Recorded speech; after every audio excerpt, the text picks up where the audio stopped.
Today I'm gonna make my own LEGO set. This is not enough. After buying some more LEGO pieces, we can now create our own LEGO set, but first of all, I have to do something really quick.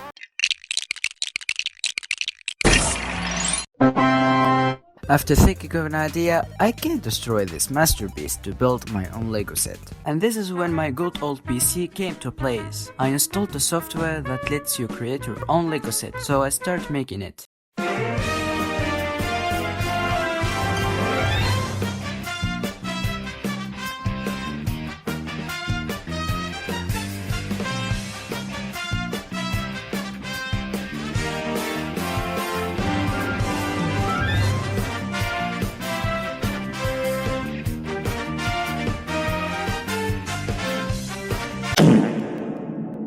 After a while, my PC can't handle the pressure and it shut down the software, so all my previous saves are vanished. I had to start from scratch.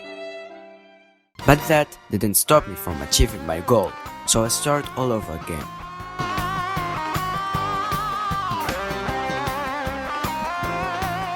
After a while, I finished the set and it looks better than the previous one, but there's something missing.